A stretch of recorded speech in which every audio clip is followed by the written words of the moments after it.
Hello my friend. Well, at noon, tayo nag-vlog tayo. Pakinggan natin ng mga tilaok ng manok. Parang gigil na tayo sa natin. Sabong natin, by the way. Ilang na tayo. Ilang buwan na tayo na hindi na tayo nakapag sabong ng manok natin. My friend, masarap parang nasisihan tayo pag nandyan tayo sa sa sabungan. Yun lang naman ang natin eh. Yun lang naman ang enjoyment natin sa life. Ngayon parang hindi na ako nagdadala ng malaking pera sa sabungan dahil priority natin ng business natin ngayon. Hoping lalago lang naman to. Kahit na ganito ang life, okay lang. Ganyan lang ang life natin. Ang importante, enjoy tayo sa life natin. Bubuhay tayo na okay lang life. Hindi naman importante sa tao na hindi man importante yung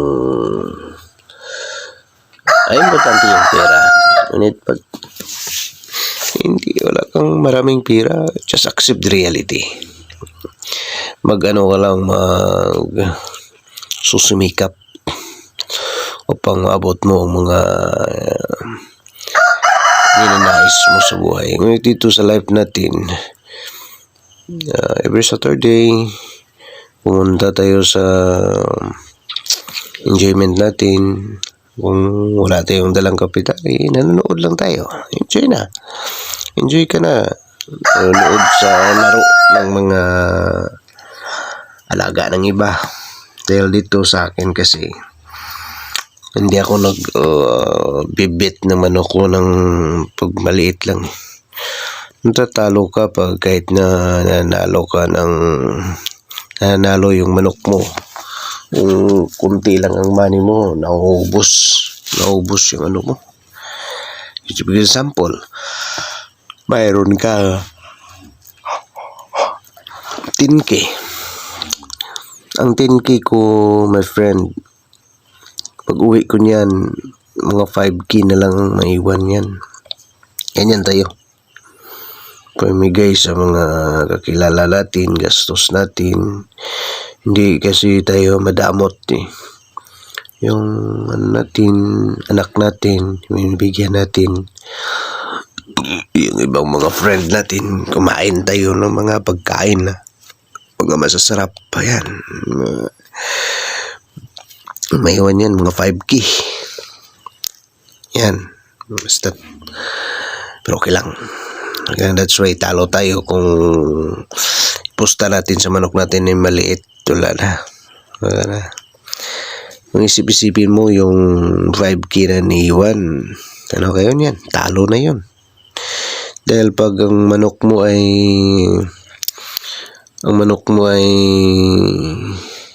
ilan ba ang ng manok mo? Ang worst ng manok mo worth 10K yung manok mo 5K na lang yung iniwan, talo na yun. Kung yung manok mo 5K, patas lang. Good ang mga ilalaban mo, yun lang mga local, mga Bisaya.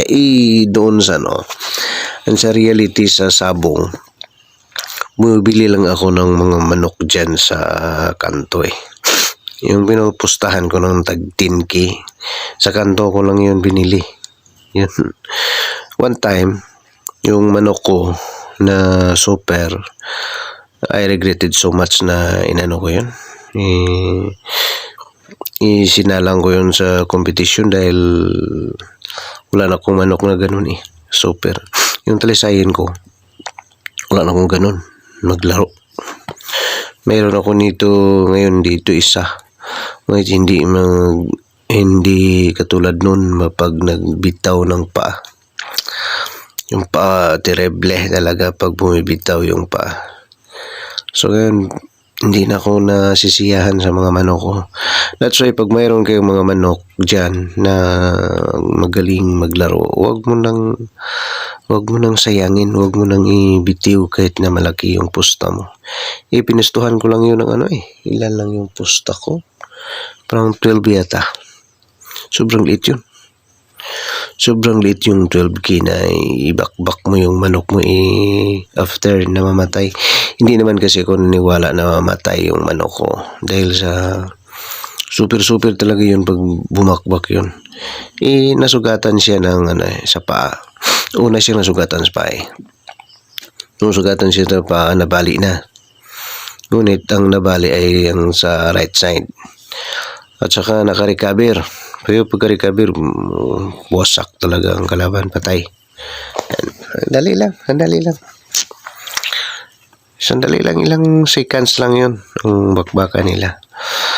So, ganun yung manok ko noon.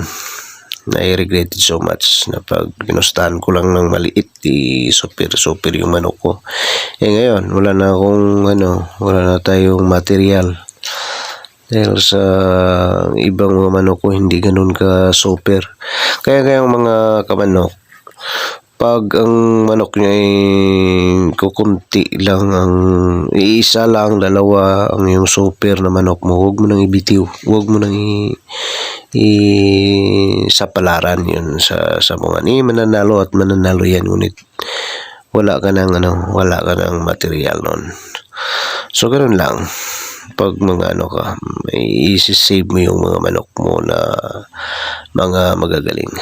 So dito ngayon, pag inoobserbahan mo mga manok nagtitilaok, mga yun, anong oras ngayon?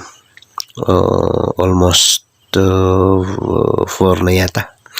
Almost 4 dawn. Dahil madaling araw. Alas 4 sa madaling araw. Dito nagtitilaok sila. Ngunit wala na akong nakitang nino man sa kanila na nagpapakita ng gilas. Na masasabi natin na sila ay ready for competition, wala na. Ngunit just 2 days before, naobserbahan natin na mayroon tayong isang manok dito na nagpapakita ng gilas to show na ready for competition siya. Ngayon nga wala na. So ganun kayo my friend, pag nagpunta kayo ng sabungan, huwag na kayong matulog huwag na tayong matulog. Obserbahan mo for the whole night yung manok mo, kung ano ang actuation ng manok mo. Pag nakita mo na parang hindi siya nagpapakita ng gilas, huwag mong isalang yan sa competition. Ganun ang dapat mo. Ngunit ako hindi. Ganun ang dapat. Ngunit ako hindi ako ganun noon. Pag sumalang ako sa competition, kahit yung manok ko parang wala sa condition, pag na-schedule ko na yun, isasalang ko sa competition. Kaya nga tatalo minsan, hindi minsan rami na akong talo So ngayon lang na-stop tayo sa na-stop tayo sa larangan ng competition dahil sa sunod-sunod successive 4 losses. Yan, 4 losses tayo dahil wala sa timing yung natin pagsasabong. Kaya ngayon nag-relax muna, muna tayo ng kapital dahil minsan lang ako nakatanggap ng pera kasi yung pera natin secured na yan sa wife natin, para sa pamilya natin yun.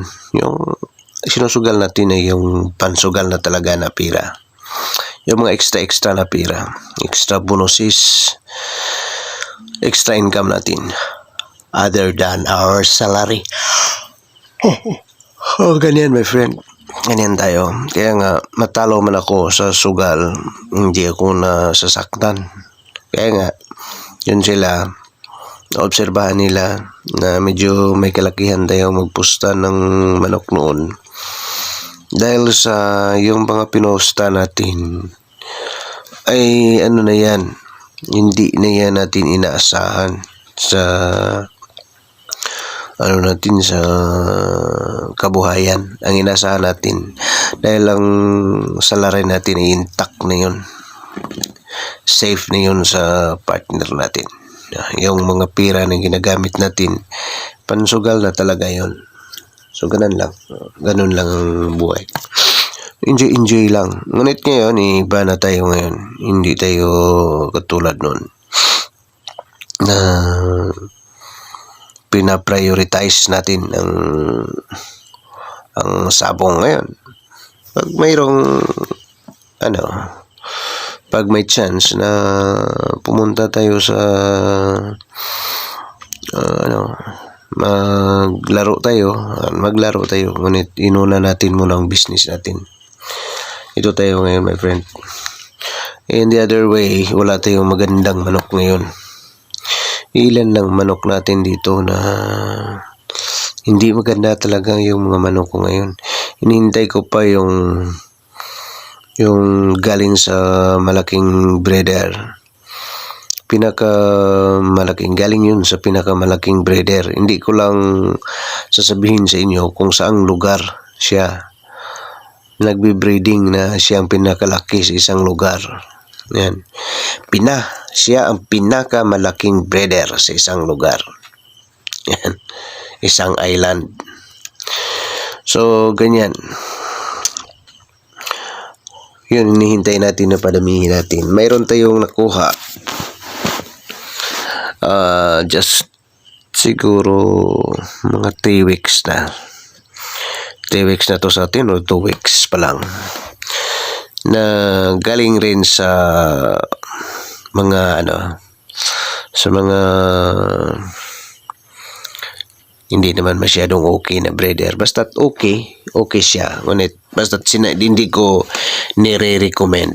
Hindi ko talaga i-recommend yun. Hindi ko talaga i-recommend yun. Pag nire-recommend ko, yun ay okay. So ngayon, minimit ko siya sa magandang inahin. Kaso lang hindi ko kumbinsido sa nakuha ko na broodcock. Gusto ko kasi sa manok na yung manok na nagbibilib ako. Paano mo nabibilib yung manok? Ito kasi yun, my friend. Sasabihin ko sa inyo, ang totoo lang. Pag ang mga manok mo ay magaling maglaro, magaling magbitiw ng huwag ka nang mag-iisip-isip pa na kung ano ang breeding mo. I-test mo yon. Okay na yun. Okay na yun ang manok mo. Ngunit ititest mo na lang ang katapangan yan. Yun kapag pag gusto mong magiging good breeder ka, ititest mo na lang ang katapangan yan. Ang gagawin mo yan while stag pa sila, ilagyan mo ng tari yung isa wala. Yan. Basta't pareho silang stag. Ang isa wala. Itatry mo yung walang tari. Basta't hindi na yung tatakbo. So, obserbahan mo yun ang ang sino ang ina niyan, sino ang ama. Kaya nga, sa pagbibreeding, aalamin mo kung sino ang ama talaga. Importante sino ang inahin. Dahil hindi mo yun identify, hindi mo nalalaman kung saang manok mo ang saang nagkiklik. Yun, pag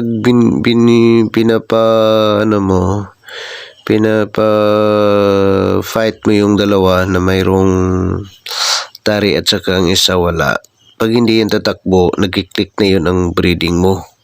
So, ganun lang ka mag-observe. Pag nagkiklik na, ang obserbahan mo ang kanyang estilo sa laro. Pag magandang ang estilo niya sa paglalaro, yun ang padadamihin mo. Ngunit pag tumakbo yun, hindi yun nagkiklik. Palitan mo. Palitan mo ang inahin or either ang ama, broodcock. Yun, ganun ka kung mag-ano. Ngunit mostly dito, yun ang lagi nating ilagay natin sa isipan natin. Mostly sa mga manok na mga magagandang lahi. Wag mong yan o yun sa kinailan meron kayo nito sa breeding mo. Meron kayong Kelso at saka Hats. Yan. Kelso at saka Hats, kailangan importante yan sa ano mo, sa breeding mo, dahil mga lumang ano yun, mga lumang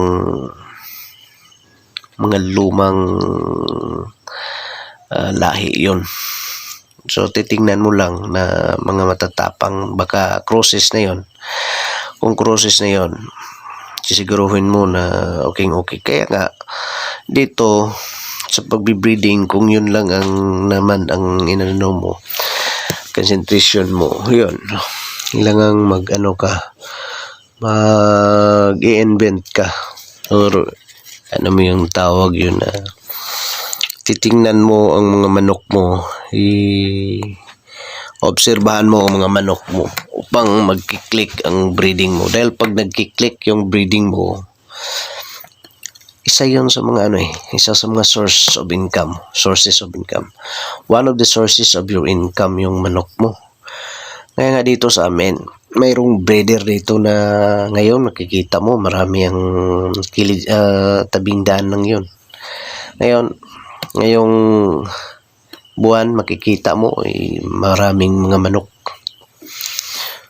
Pagdaan mo sa sa breeding area na yun, maraming manok. Ngunit sa sunod na buwan, pag titingnan mo, wala ng manok. O bakit ba? Dahil nauubos yun. Naubos yung bilhin ng mga customer niya. Dahil nagkiklik ang mga breeding. Paano ba nagkiklik yung mga breeding nila? Dahil sa magaling yung breeder. Alam niya kung paano yung pagagandahin yung mga manok niya. Yan, katapangan ng manok. At saka sa paglalaro ng manok. Basta nagkiklik na yung breeding mo, kasi yun yung may pangalan ka na. Yan. Basta may pangalan ka na, masarap talaga ang masarap ang or one of the sources of your income. Ganun lang ang buhay. Ganun lang talaga ang buhay upang just imagine ka pag naubos yung mga stag mo, yung mga manok mo, yung ready to fight na. So butit kung kukunti lang yung mga manok mo, ang dami-daming manok yan.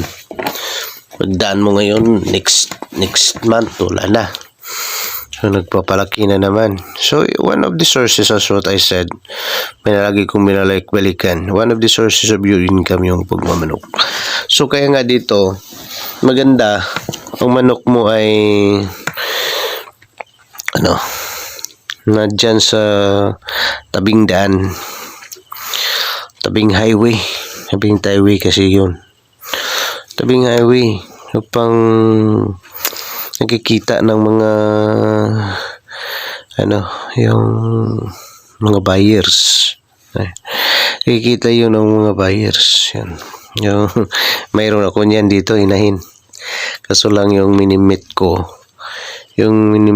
sa kanya ay hindi ako kumbinsido. Yung darating na lahi ko.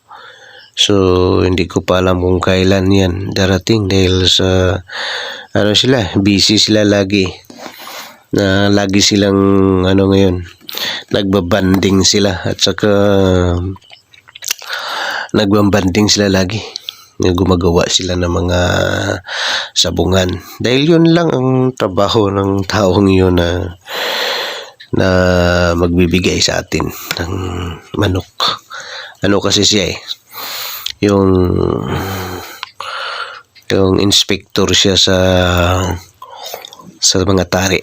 Bago yun, isa lang sa competition yung manok, yung mga tari, ini-inspect niya yun. Siya yun ang magbigay sa atin. Yung best friend talaga natin. Yung pinaka best friend natin, yan, siya. Huwag kong pangalanan yun dahil sa hindi natin alam kung anong effect yan. Hindi natin alam kung anong effect yan sa kanila. Baka masisira ang ano nila o magagalit yung mga ano nila, yung mga bossing nila, na yung mga manok nila ay napunta rito sa atin.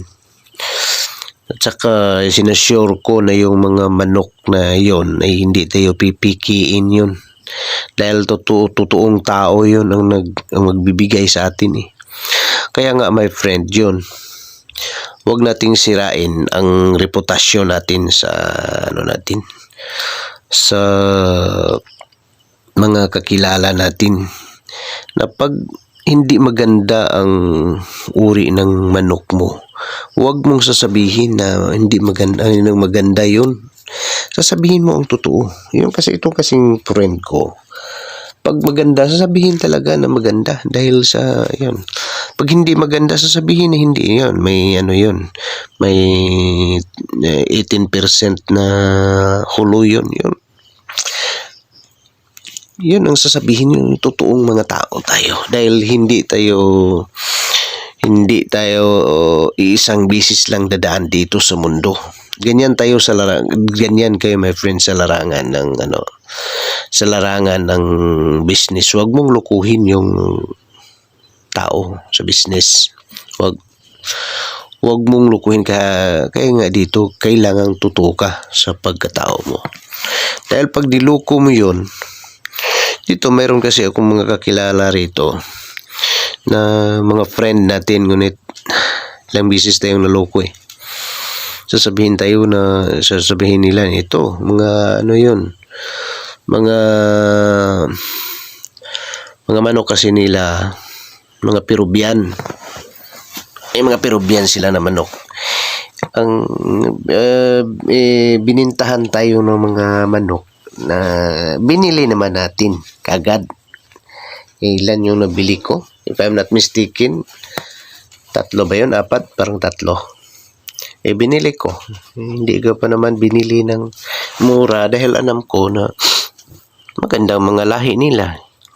Nangyari, binili lang pala doon sa yun sa malapit sa amin. Nakilala sa isa sa mga friend ko na yun ay mga hulo. Mga hulo lang pala, na local na mga hulo. Tumakbo. Sinalang ko sa competition, tumakbo. Hindi lang yun ang nangyari sa mga friend ko yun. Ilang bisis akong binintahan dito ng mga manok na may mga diferensya. Kasi tayo kasi my friend, pag tiwala ako sa tao, nagtitiwala ako ng buong puso. Ngunit pag niluko na ko ng tao, mawawala rin ng sa tao. So itong friend natin na magbibigay sa atin ng magandang lahi, totoo kasi yun eh. Pag sinabi na mayroong 18% hulo, 18% hulo. Mayroon akong 18% hulo rito na naiwan isa, lalaki. Ay yung broodcock. Yun na lang ang naiwan. Ngunit yung ginagamit natin sa ng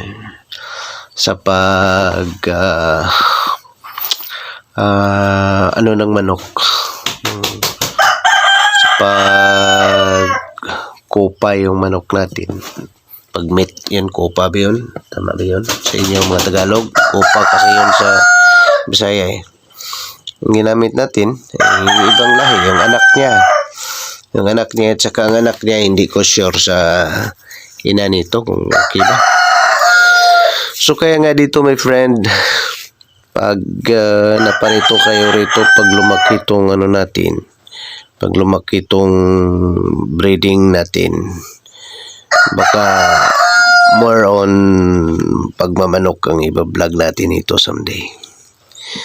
So, ito na. Yung mga tatandaan nyo lang, pag saan yung sinabi ko na okay talaga yon. Pag hindi sinabi ko nga hindi masyadong okay. Dahil as what I said, kailangan totoo tayo sa ano natin, sa mga friend natin. Yung mga sinasabi natin, kailangan tama. Marunong din ako mag-ano noon eh. Yung pagkuha ng mga customer natin, marunong ako niyan noon. Kaso lang, yung advertisement, kaya marunong tayo niyan. Ngunit dito sa atin, hindi na ako nag-advertise sa mga ano natin upang makakuha lang kayo ng mga customer. Dito sa atin,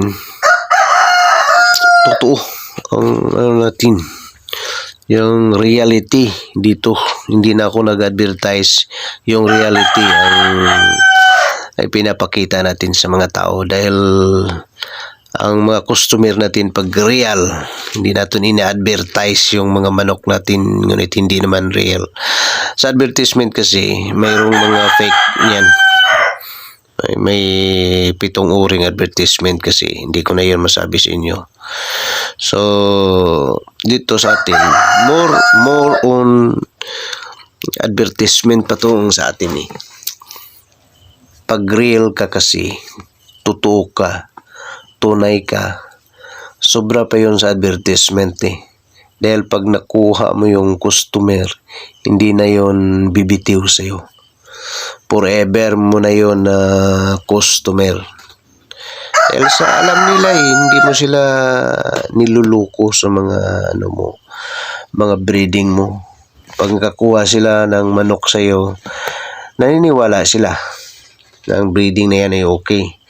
Kung magkakamali man yon, dahil walang perfecto talaga sa atin. Kung nagkakamali yun honest na mali yun. Mali talaga yun. For example, sinabi natin na ano yun, puro yun, maganda yun, magandang breeding.